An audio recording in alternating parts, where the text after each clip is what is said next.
नमस्कार, जय शिवराय मित्रांनो. स्वागत आहे तुमचं माझ्या पहिल्या ब्लॉगमध्ये. मी चाललोय शिवराज्याभिषेक सोहळ्यासाठी रायगडला.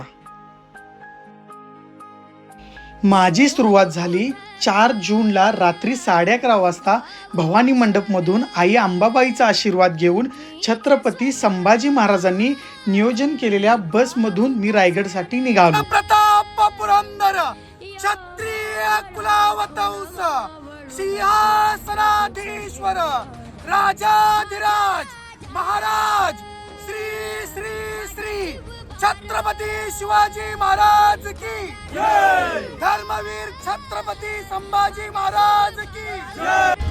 त्यानंतर बसमध्ये महाराजांच्या पराक्रमाचे पोवाडे आणि गाण्यांचा आनंद लुटला. गडच्या पायथ्याशी घाण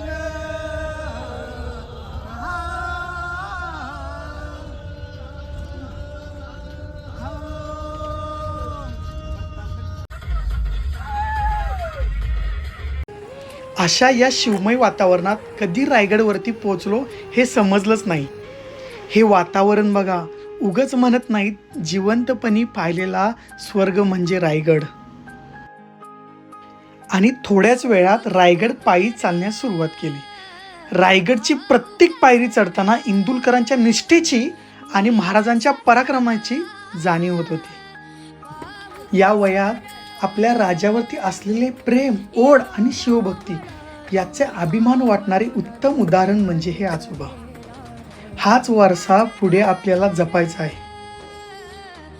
पुढे गडावरती पोचताच गडदेवता आई शिरकाई देवीचे दर्शन घेतले आणि सदरेवरच्या देवाला मन भरून पाहिले. मग समजले, आता कोठे धावे मन तुझे चरण देखिले आज, भाग गेला शीन गेला अवघा झाला आनंद.